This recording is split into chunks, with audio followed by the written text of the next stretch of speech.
Alright, hell yeah. So we're back, and this is going to be the second video on beam bending. So this is chapter 5. Let's see what book we're in. We're in Material Mechanics. This is James M. Gear. I guess I should always say the second author, Barry J. Goodnow. Cool. Alright, so let's go back to the page. Chapter 5, and let's get kind of zoomed out. All right, booyah. And so we're stresses in beams. Now, these are the basic topics, but I'd say this chapter is pretty tricky because you have to kind of use everything you've learned up to this point and now apply it in a proof. And so, hell yeah, we're just going to start reading away. So we have the introduction.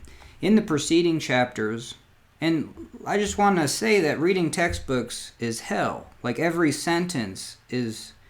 can say more. Like, it's usually a very truthful sentence. Usually textbooks are heavily edited. But yeah, there can just be so much detail just in one sentence. So, cool. So in the preceding chapter, I guess that's chapter 4, we saw how loads acted on a beam create internal actions. Yeah, and so, you know what I mean? I haven't made... anyway, so yeah, so this load here, you're going to, and this is where I kind of break out Newton's, you know, you have a chunk of mass, you have this beam, and then you have a load up on it. And so what I do is a free body diagram and visualize this beam in outer space, just floating there, where there's, let's say, just no forces on it. And then I go ahead and put this load on the beam in outer space on this far edge, and I put an upward force on it. But now I have to have this beam in outer space do the same thing it's doing on Earth. And when we apply this load, like, we're not going to see anything. If this is a steel beam welded to a steel girder or something like that, apply a little bit of a load, I don't see anything, it's not moving. So it's a statics problem. So if I go to outer space and I put a load onto the end of that beam, well, it seems like it's going to move. So if I come over here, well, and then the question is, well, let's put other forces on that we can do. We're going to put forces, you know, in the up and down direction, the left and right direction, and then we can apply a moment. Moments are a couple of forces. You know, I mean, that's where that term couple comes from, probably. And you have two opposing forces in a distance away. So that's what we're going to need here. So that's where, just in basics, this beam in outer space that you put a load up on, we need a load down. But if you see, I can't apply that load anywhere around this beam. The only place I can apply that downward load is at where it's connected. And so the beam in outer space, I'll put a downward force here, and it seems like it's balanced now. You know, in the y direction, I got a downward load that's going to be equal to this upward load. But now this bar in outer space is just going to be spinning. Not only will it spin due to these two forces, but if these two forces were little jetpack engines, this thing would just keep accelerating faster and faster. So we go back to Earth and be like, well, it's not doing that. It's stationary. So at this joint, we need a moment. And so that's where I've talked about in the last video, is like, it's really good idea to think of a moment always as two forces. You know what I mean? So we can see in this chapter that we're going to be looking at this moment. And I think it's very useful to be like, nah, you know what I mean? Let's just... I don't even know what an ideal moment at a point is. Like, I don't think you can even theoretically have a moment at a particular point. You know what I mean? As that point, you know, becomes dimensionless, your forces have to go to infinity. But anyway, so it's just kind of good to be like, well, hey, let's put a force on the top of this beam to the right. And then we're going to put a force on the bottom of this beam to the left. And those are going to be equal and opposite, and they're going to be a distance of this beam away. And that's maybe what's going to cause this moment. So it's always good. Or I could put a downward force here, and then an upward force here. It would make sense to actually continue this beam out. Like, let's say this beam is heavy steel. The other thing that you can visualize is... pretend like you're extending this beam with lightweight, hella strong foam. You know what I mean? That doesn't have any mass. That's where you can, like, you know what I mean? The idea of a massless rod. You know what I mean? This beam is going to be the same even if I put massless material all the way out here and still put the moment on there. You know what I mean? That material is just going to be straight when we look at the deflection. But that's kind of a useful thing that you can do in physics, is just put something massless onto the thing that has mass and then start applying that force there. So we could apply an upward force on the foam part of that steel beam, and then a downward force here. You know, so then we have our forces on either side of this point, and that's going to be more theoretical to what a moment would be. All right, so booyah. And so hell yes, that's kind of the free body diagram. So that's what that sentence said. It said, hey, in the previous chapter, we not only found the reactions, you know what I mean? We know that at A we have a downward force, and then this thing's going to be wanting to turn this way, so we have to have a moment in this direction. And what do we know is that if we have this beam and we're on the left side and we apply a moment this way, this thing's going to smiley face. If we're on this side and we apply a moment this way, those two moments, this way on that side and this way on that side, are going to make a beam that smiles. And so that's what we have here. We have an upward curve. Cool. And then in that previous chapter, what we do is we can, you know what I mean? Let's just come to the halfway point and just chop this in two. And that's a bizarre thing. I do think even when you graduate and forget all about this, you're just like, what are you talking about, chopping things up? Well, so same thing. We just chop this right here, and now we're just going to take half of the beam, go put it into outer space, and do the same thing. So we're going to have half the beam, and we have this force on half the beam.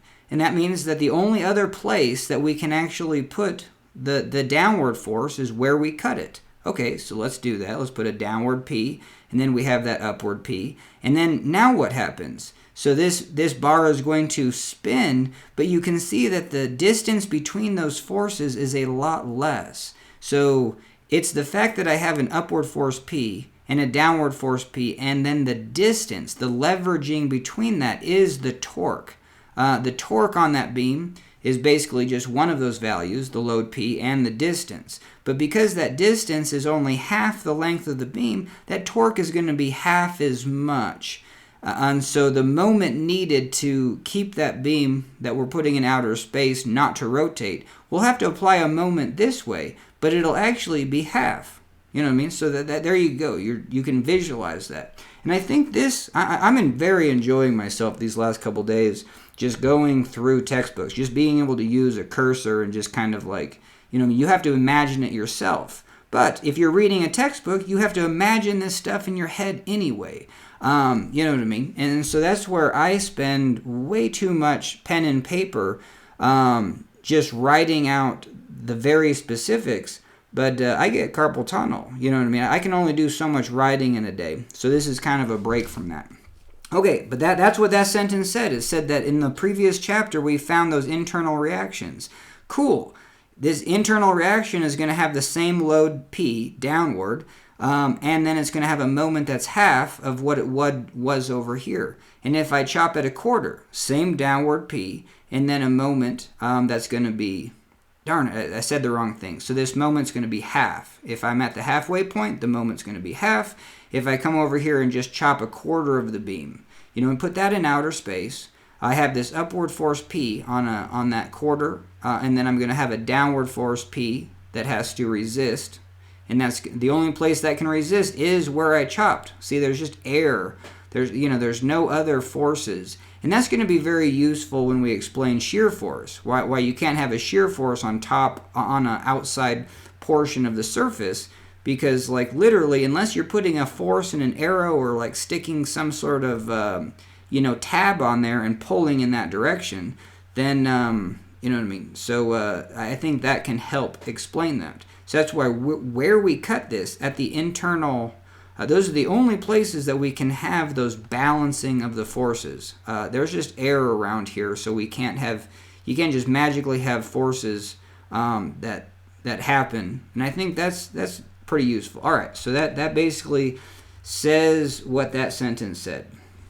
In the previous chapter, we saw how loads acted on a beam. Loads can be and I think it's useful and I'm sure they do this anyway, but when it comes to moments, I always thought like, oh, maybe those aren't loads. But you know what I mean? Hey, it's a load. It's two forces opposing, separated by a distance. That sounds like a load. But I might be technically wrong on saying that's a load.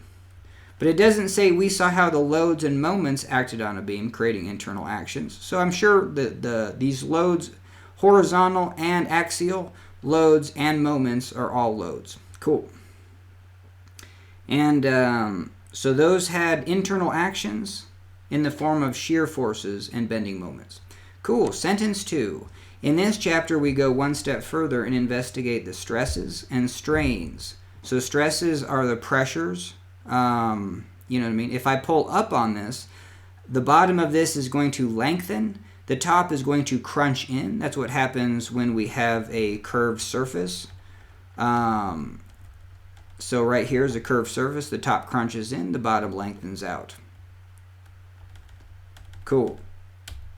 All right, so, and that's going to be your stresses. That's going to induce that pressure. You know what I mean? You're going to have it'd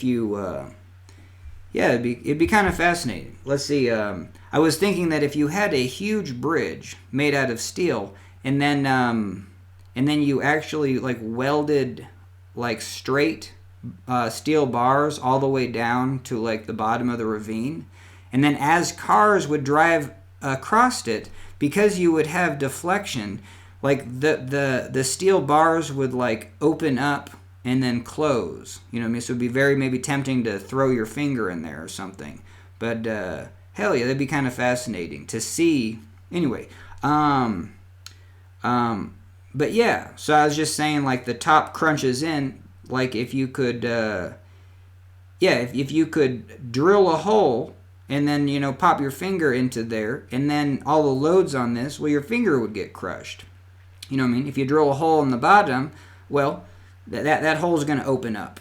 You know what I mean? So, so that kind of explains why you would have pressure. That's going to be the pressure at those points. And if I say the bottom crunches in, that's what strains are. Strain is just another way to say change in length. I hate these terms, stresses and strains.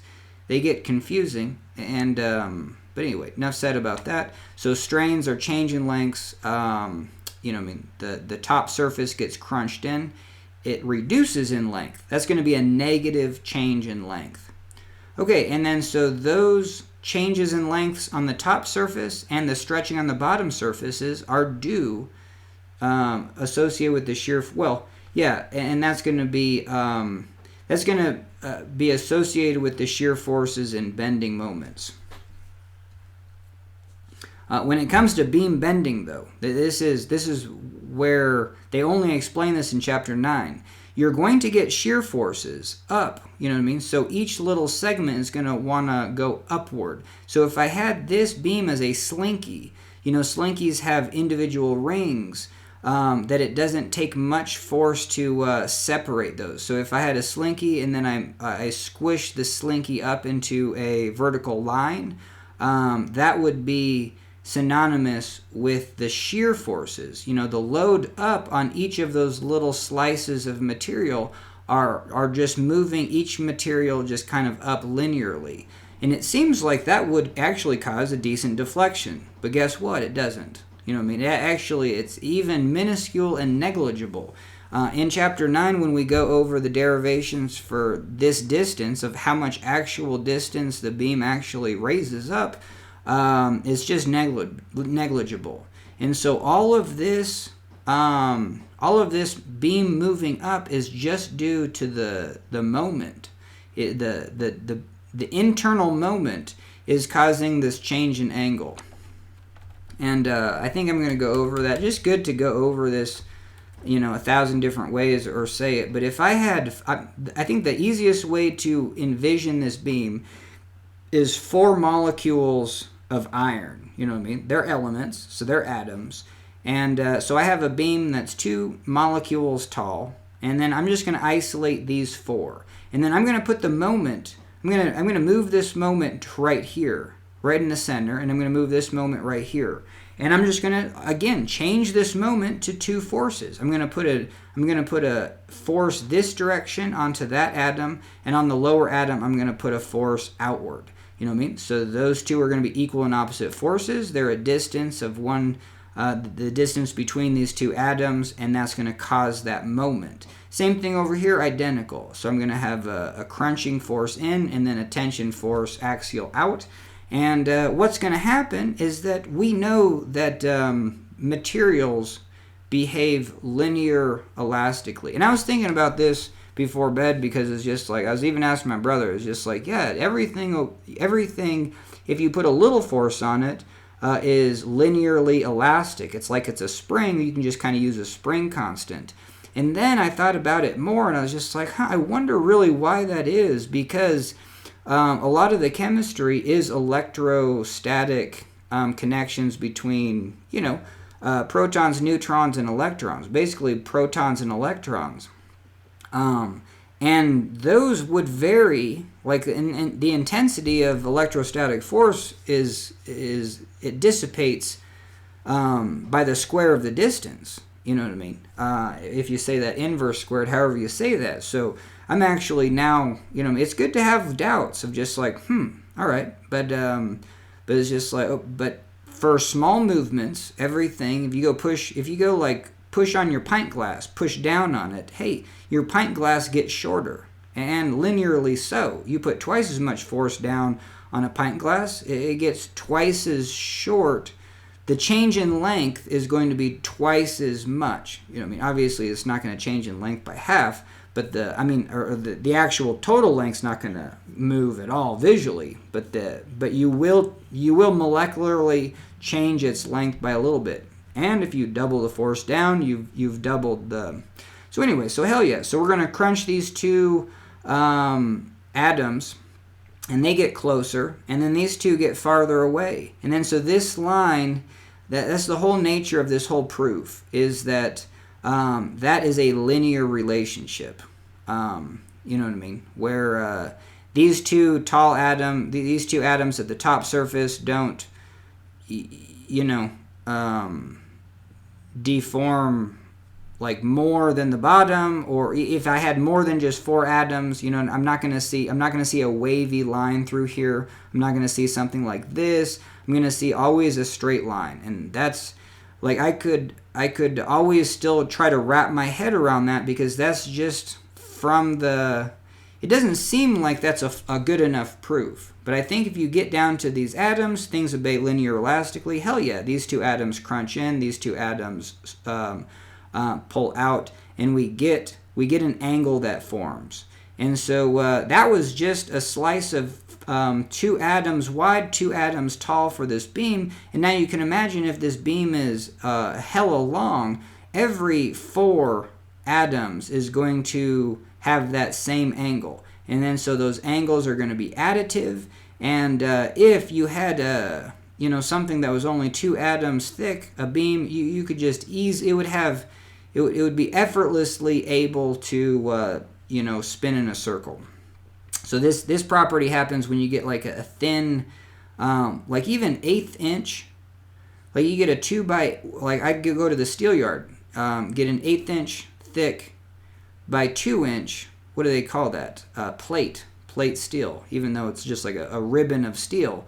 It's still 1/8 inch thick, but man, like if you get a 20-foot length of it, you can roll it into a full circle and then undo the circle, and it's in the molecularly it has not bent. Every molecule goes back to the same location. All right, hell yeah. So we'll see how far we get today. I'm just kind of practicing, you know what I mean? Like, is this a good strategy? Like, read textbooks, but just the fact that one sentence, and this is where I'm running into the issue again, is like, we spent the last video going over the review for this chapter. Well, these 2 paragraphs go through the entire chapter, and then so, you know what I mean? We kind of did the overview of the whole chapter. All right, so let's get to the next sentence. So knowing these stresses and strains, we will be able to analyze and design beams subjected to a variety of loading conditions. So 1, we'll be able to know Anyway. So basically for this chapter, it's like the stresses. We're going to derive the equation first from the strains. We saw that change shape. We get that curved nature. And so it can only be so curved because materials can only change length so much. And so let's go back down to here because, I don't think strain gets talked about enough. I think it gets sidelined.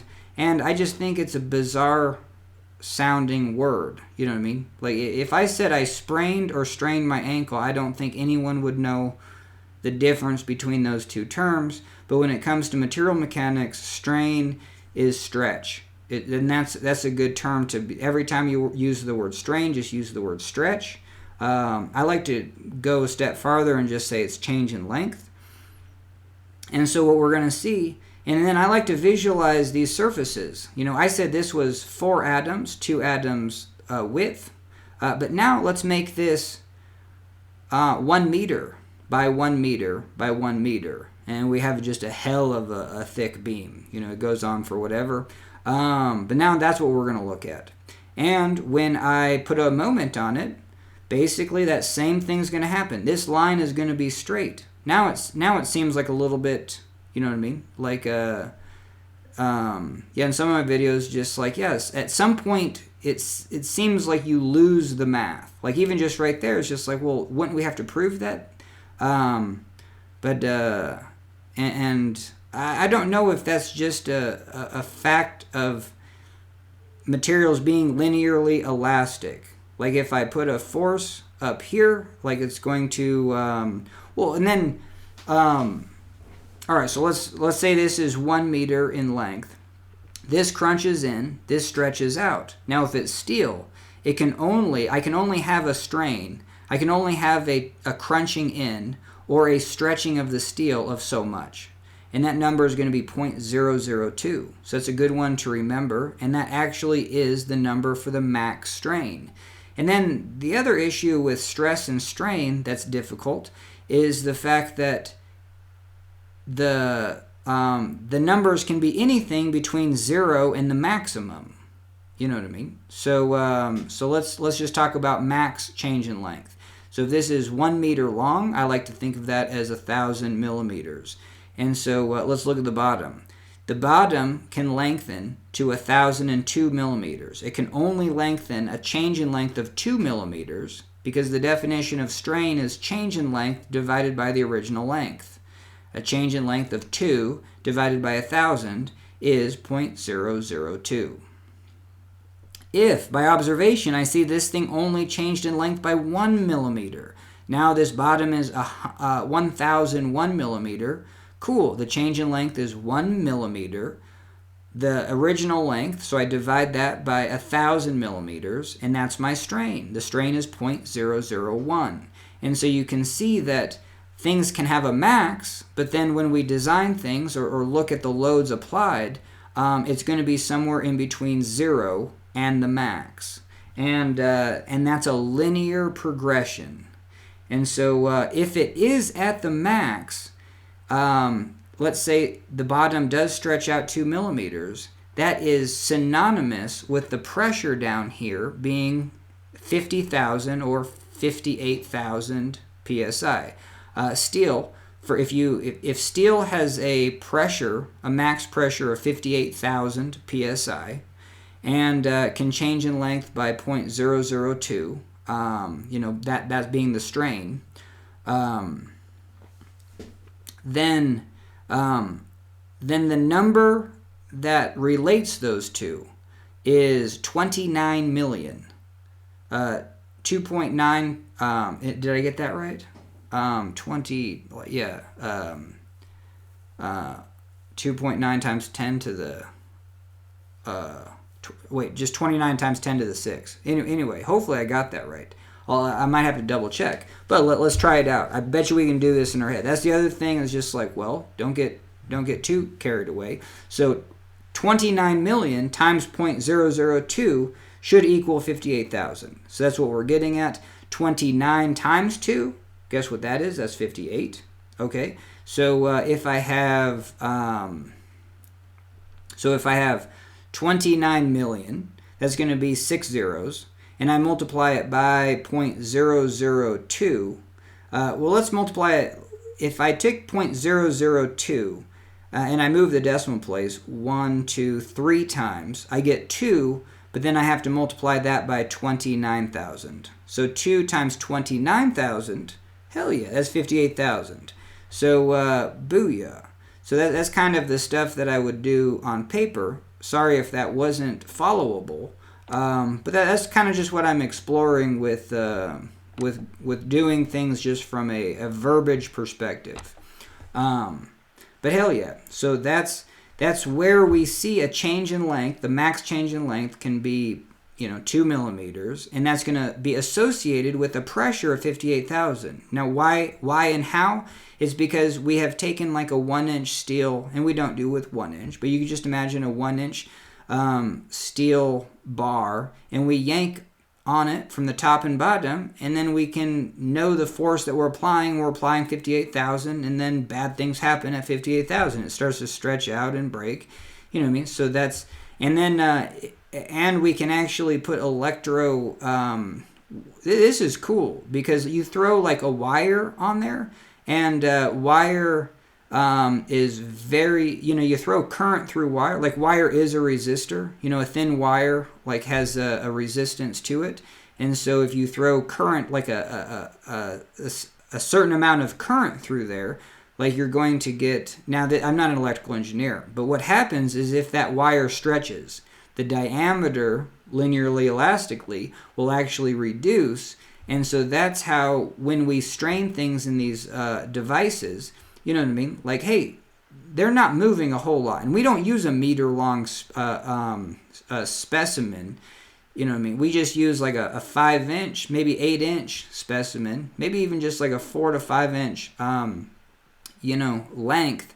And so between 0 psi and 58,000 psi, 0.002 of 5 inches is imperceivable. You know what I mean? And so we can pull on the thin wire that's attached to that piece of steel. It gets thinner. We can read the electricity going through it, and we know how far that steel moved. So that's kind of how we measure strain. I think that's pretty neat. All right, so hell yeah. So change in length is associated, every change in length is associated with an equivalent pressure. That's all that is. It's saying if I have 2 apples, I can make 1 apple pie. Now, apples and apple pie, they're pretty similar, you know what I mean? But they're still 2 different things. One's a fruit grows on a tree. One's a bakery item that's pretty good with coffee. And so the same thing happens here, is that you have a change in length, and that's associated with a pressure. And so, booyah. And that equation, if it's zero change in length, you get 0 pressure. So not only is it a linear equation, it's an equation that goes through the origin. You know what I mean? So your line, and that's probably what makes it even more maddening. Because if I have a graph where I say, hey, my change in length is 1 millimeter, and I'm going to say that's 1 divided by 1,000. So my strain over here is 0.001, and then I go up, and then I'm going to say, hey, I get a psi of 29,000 psi, and then I go over here to 0.002, and then I'm going to come up here to a pressure of 58,000. And after that, people lose their lives. So that's kind of just the linear. That's the linear max, and things will stay linear to a hella good max when we're dealing with steel and wood. And so when we design things, it makes all of these derivations at least tolerable. And so, booyah. All right, so, and I think even just that little rant on strain, like, cannot be said enough. I swear, I failed out of this class the first time, but then even the second time around, I just don't like this word strain. It never got taught as well as it should have. And it's a fairly simple equation. It's a strange little letter. They use the E for epsilon. And then it's And the equation for the line is, so if I want to know the stresses, if I'm really interested in the PSI, that's like y equals mx plus b. So y is what I want. That's what I want to find out when I throw in an x value. So same thing here. Stress is going to be sigma is equal to mx plus b. But in this case, the x is the strain. So it's sigma is equal to m epsilon plus b. Goes through the origin, so sigma is equal to m epsilon. Cool. And then what is the slope? Well, we just plotted all those points. At 0, at 0, at 0.001, it's 29,000 psi. At 0.002, it's 58,000. So it looks like our run is 0.002. Well, let's go halfway. It looks like our run is 0.001, and we're going to go up 29,000. Okay, so if I went over 1, you know what I mean? So if I just went over 0.001, I got to do that 1,000 times. So I take 29,000 multiplied by 1,000. That's the slope. I'm going to go over 1 and up 29 million. So 29 million becomes our slope of this. I think that also is tricky because it's very tricky to take a slope when you can't even go over 1 and up to a value. Where you can only go over 0.001 and then up to a value of 29,000. That makes our slope 29 million. And that is E. That is the modulus of elasticity. And that's a property because it says if I change the length not very much, but then I reach a very high pressure, that thing's not elastic. I mean, you would say it's brittle. You would say it's like and that's kind of interesting. Now I'm going to throw you for a loop because glass is stretchier than steel. Steel is way more brittle than glass. The only issue is that glass is not strong at all. So when you pull on glass, it does lengthen. You know what I mean? Like if you have a meter long chunk of glass, and let's say just a 1 inch by 1 inch by 1 meter long chunk of glass, you ain't putting 58,000 pounds of tension in it. You can put maybe 10x. You can maybe put 5,000. And you know what I mean? So if we had 1 meter of steel and it stretches 2 millimeters, what's 10 times less than that? That's going to be 0.2 millimeters. Okay, so if I have a meter of glass and I pull on it, 10 times less, or you know what I mean? So what were we saying? If I had that 1 inch by 1 inch steel, and I'm only putting not 58,000, but just 5,800 pounds, it's going to move 0.2 millimeters. If I did that same thing with glass, a 1 inch by 1 inch piece of glass, and I put 58,000 pounds on it, it's going to move more than 0.2 millimeters. Let's say it just moves 0.4, you know what I mean? Then our slope on glass it's double. Let's say glass is doubly stretchy. So that's where this epsilon. That means that glass has a lower angle. That means that we can stretch it farther, you know what I mean, for that. So we're gonna go over 0.0. So if we get 0.2 millimeters for 1,000, so yeah. So the strain, what the hell is that?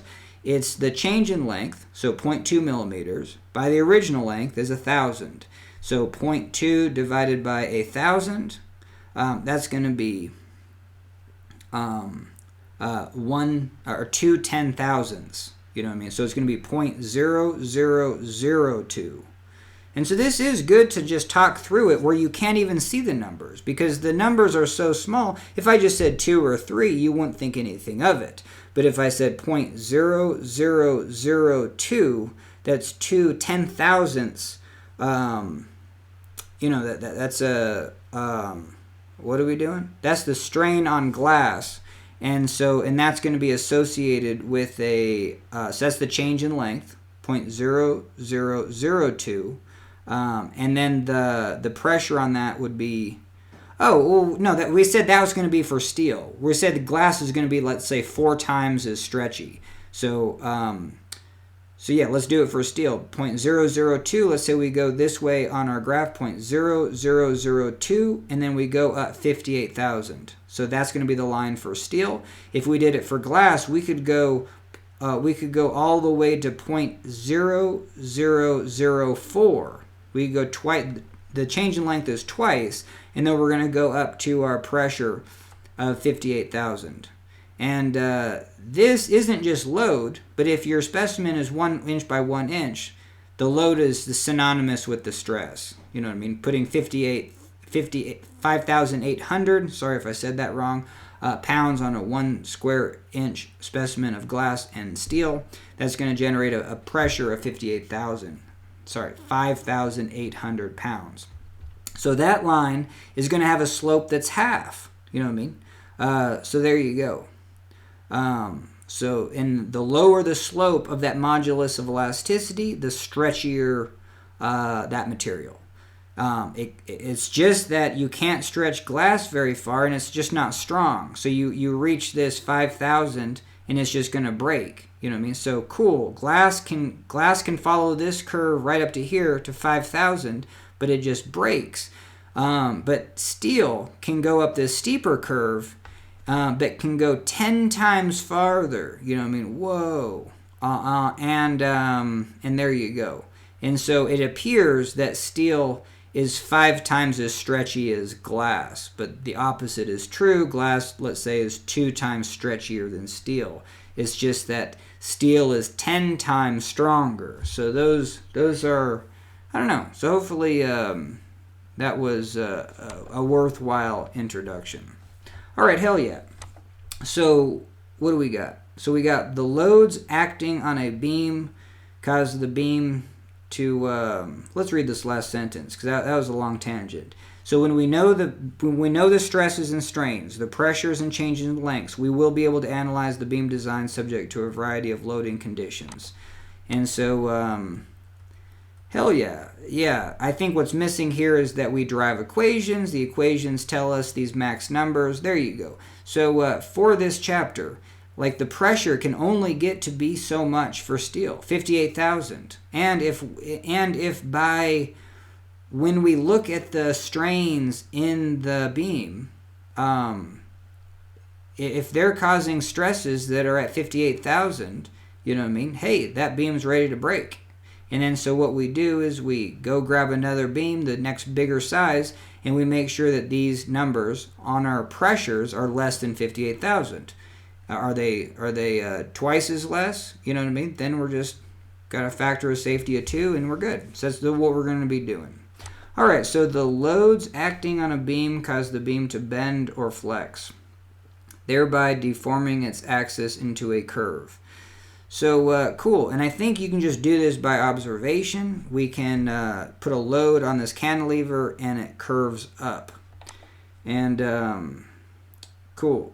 And if we come down here, if we put a moment, and again, these are 2 opposing forces separated by a distance, so this is a load as well. And when we put 2 moments on either side, one acting this way, one acting this way, it smiley faces, and we get flex. All right, so that's what that said. As an example, consider a cantilever beam, AB, subject to a load P at the free end. The initial straight axis is bent into a curve. So yep, and again, this is a curve. That's where I made a video on this deforms into a curve. You know what I mean? Because there's another way to look at this. You're just like, hey, if the top crunches in and the bottom stretches out, why don't I just get a trapezoidal shape? You know what I mean? Like, why does it curve? And it's because you do get a trapezoidal shape for 4 atoms of steel. If I go back to that, these 2 atoms go farther apart. These 2 atoms crunch together. Now, this is a worthwhile thing to look at. I talked about earlier is that you could have a beam. So if our beam is just these 4 steel atoms, or just iron atoms, let's say I have a massless connection. So I have more beam out here that's invisible atoms that are massless. And you can, and again, you can do this because you could always go up to a beam and then glue on a chunk of foam the same dimensions as that beam. And steel is so much heavier than, high density foam that you might, slap onto that beam, that it's a perfect analogy of being like, hey, and a representation of what a massless, like an extension might be. So if we do that, I'm still going to take this moment and put it right here. And I'm going to take this moment and put it right here. So I got 4 steel atoms, iron atoms. And then I have, let's just say foam atoms. I have a hell of a lot of foam atoms. When I put the moment right here, this moment is only acting. These internal forces are only acting. They're pushing in on those 2 steel atoms, and they're pulling out these 2 steel atoms. What they're not doing is anything to these other ones. And again, we have to take this moment and put it right there. Take this moment and put it right there. So now our foam atoms are just straight. You know what I mean? So we get this, and I would call this a curve. You know what I mean? This line will meet up at a point, and you will have a radius of curvature. Even though that this might just be a straight line across here and a straight line across here, and yes, you do get a trapezoidal shape, but this whole point was to say that hey, these next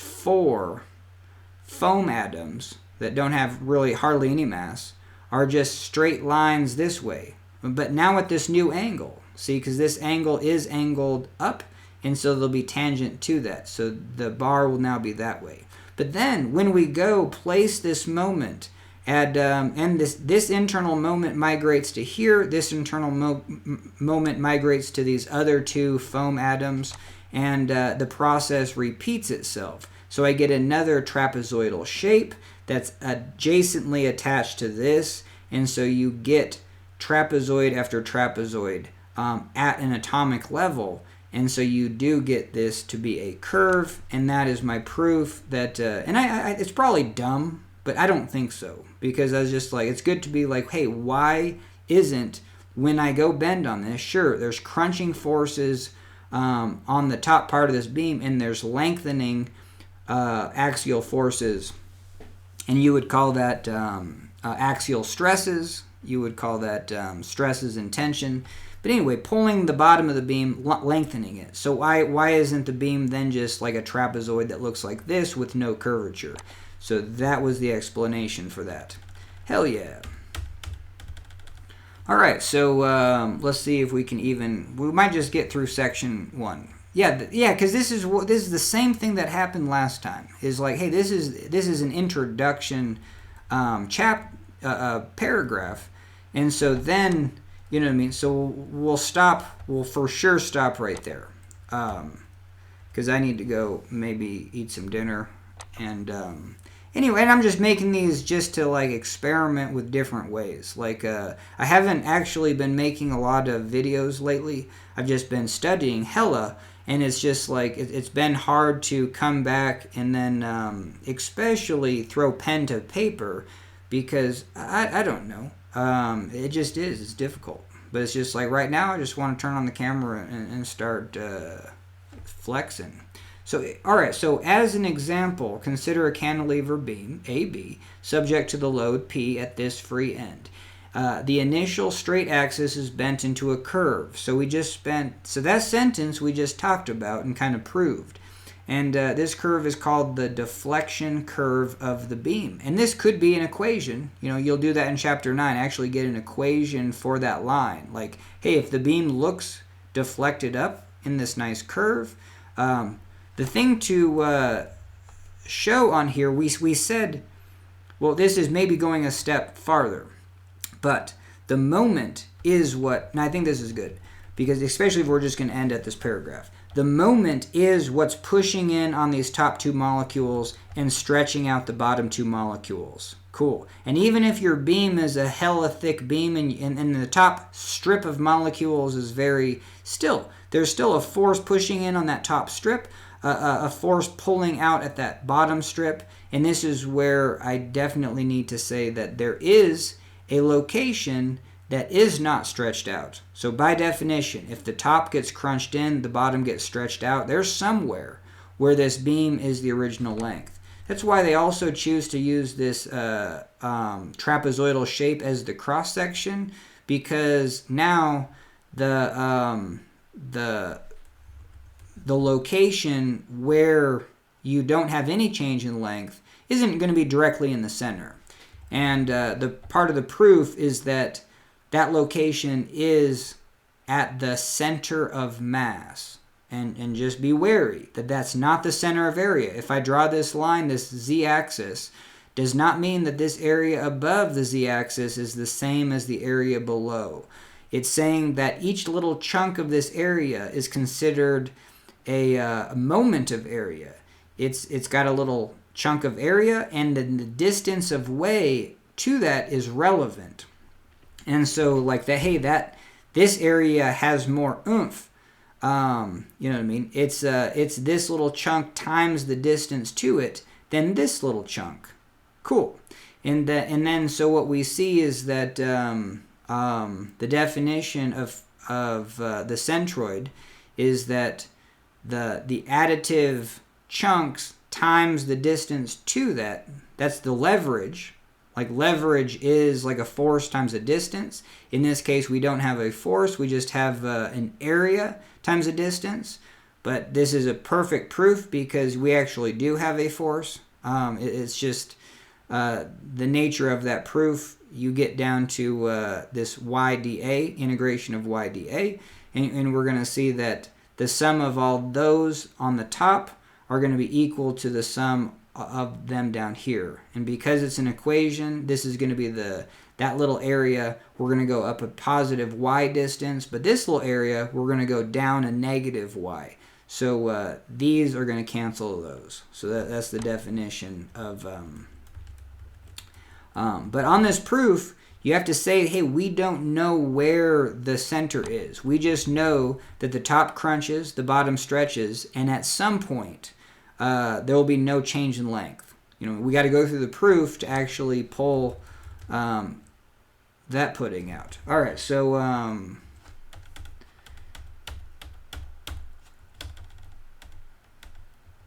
cool. So where are we at?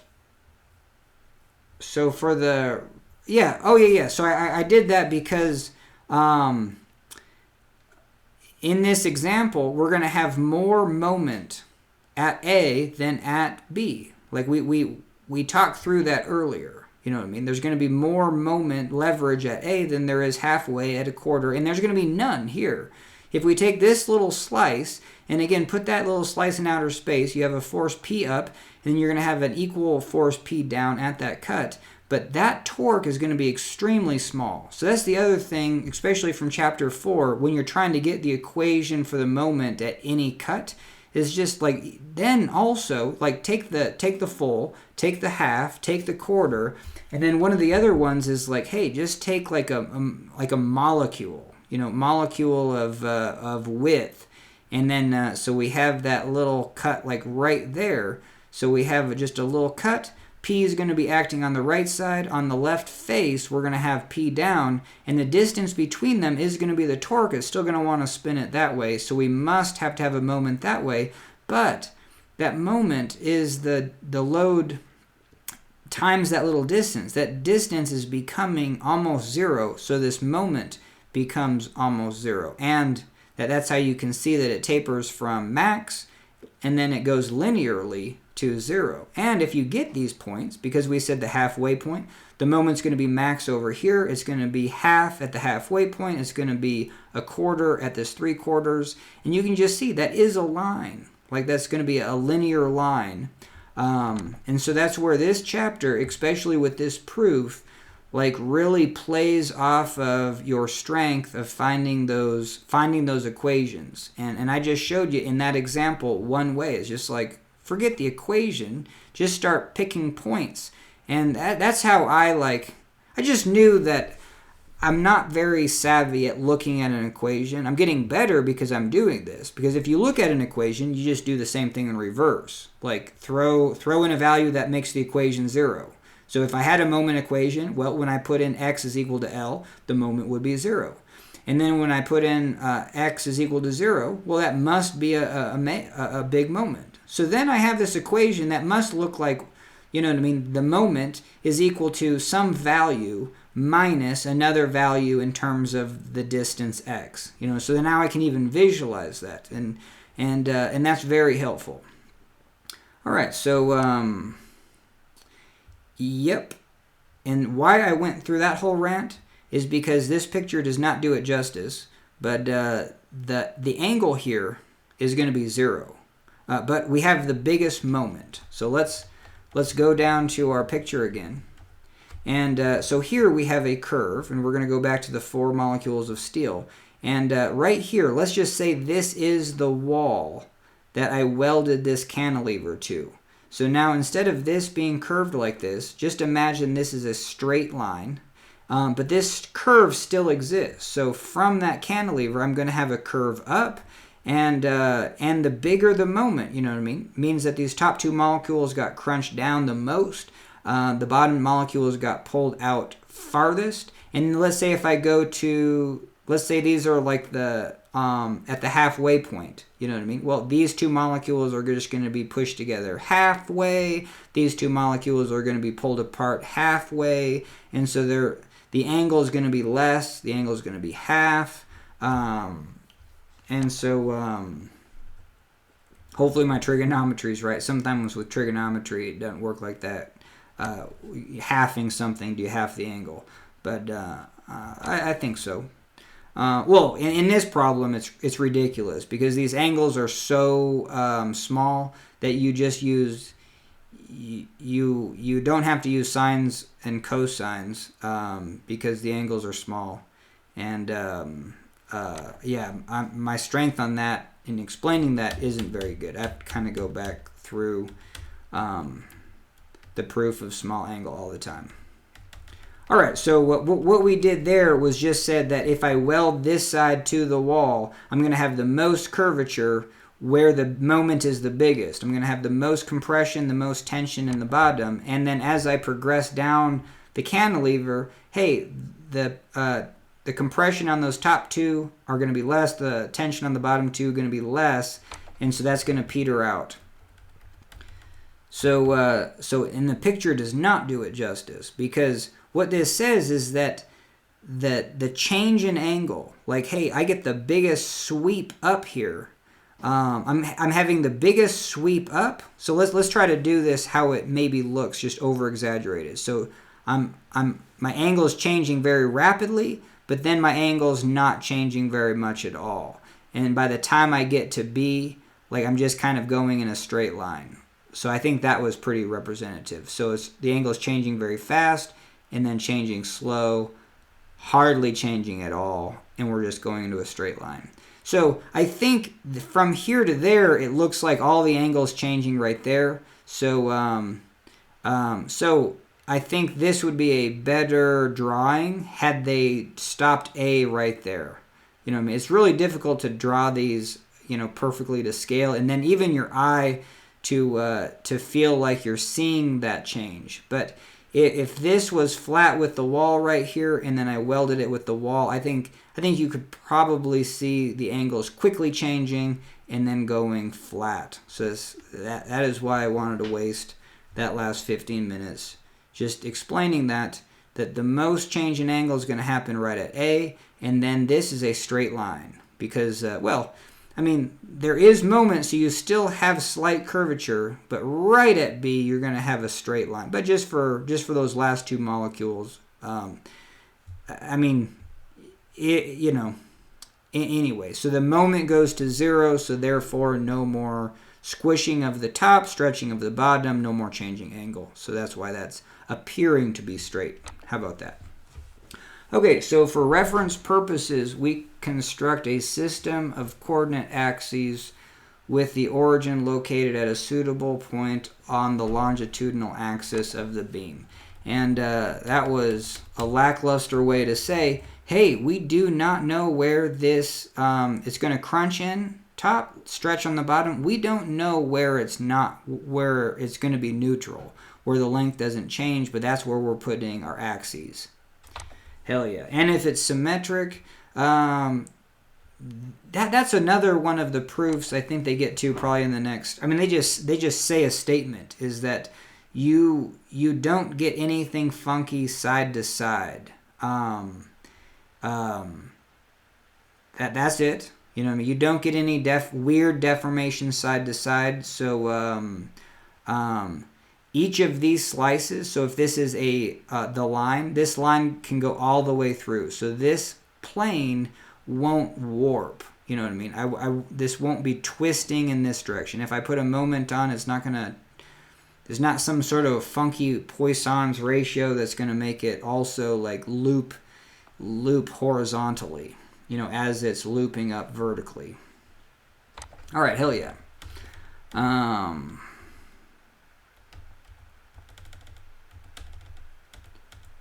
All right, almost done with this paragraph.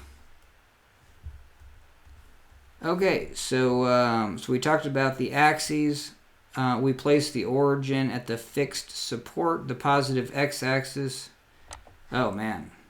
Oh, okay, so let's see what they're trying to get at. For reference purposes, we construct a coordinate axis with the origin located at a suitable point on the longitudinal axis of the beam. So I guess for them, they just put it at the wall. Maybe that's what they're saying. In this illustration, we place the origin at the fixed support. Okay, sweet. And sure, we do get some change, you know what I mean? But this is so negligible for these. We're just going to say the x-axis basically goes through this bar. And this is a gross exaggeration of, you know what I mean? We're talking this bar raises up a millimeter if it's like 1 meter long. Let's just keep it at that. Even though that's not the case, beams can deflect quite a bit. But for this, we have to keep that axis through the the cross section of the beam, the x-axis. Cool. The positive x-axis is directed to the right, and the positive y-axis is directed upward. The z-axis, not shown in the figure, is directed outward. And then way to do this, always figure out the z-axis, is use your right hand rule. Put your forefingers in the direction of the x and sweep your palm and those forefingers up into the y. Your thumb is pointing this direction in the z-axis. The z-axis is not shown. It's directed outwards toward the viewer. So then these three axes form a right-handed coordinate system. Sweet. Almost done. The beams considered in this chapter, like those discussed in chapter 4, are assumed to be symmetric about the xy plane. Yep, so we just kind of talked about that. When this bends up in this plane, does nothing else funky. It's not bending horizontally, like I said, in the z direction due to something funky. All right. In addition, all loads must act in the xy plane, for these. And as a consequence, but even in this chapter, no, not in this chapter, in the advance, in the next chapter, I've been going through that. If you do have two loads, if you have a load up and then a load towards you, you know what I mean? Hey, it's going to bend in two different directions. All right, as a consequence, the bending deflections occur in this same plane. Yep, so we're going to have the angle change, and it's going to cause this deflection. Cool. Thus, the deflection curve shown in figure 5.1b, that's this one, is a plane curve lying in the plane of bending. All right, hell yeah. And what do they mean by plane curve? You know what I mean? That it's an equation based, like I could put an equation on this. It's continuous. It's curving. You know what I mean? I guess that's probably what they're trying to say. All right, the deflection of the beam at any point along its axis is the displacement of that point from its original position.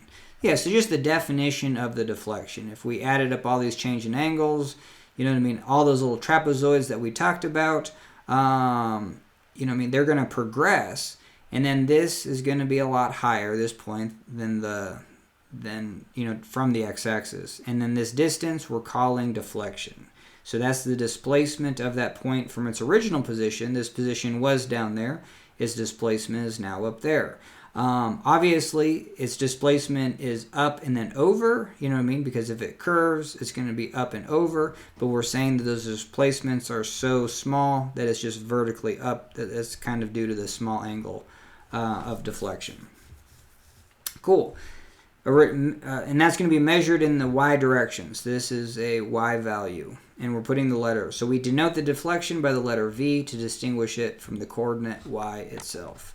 All right, hell yeah. So, you know what I mean? That was that first paragraph. So this is just kind of like, hey, reading textbooks. And textbooks are a pain because, you know what I mean? Every sentence says so much. And I guess we just kind of ran into that same issue of just reading an introduction paragraph again, but we were able to kind of go over, you know, the idea, kind of the beginnings, ideas of the proof. So, cool. So we'll try to do 5.2 on another day. So thanks for joining me, and hell yeah, that's a video.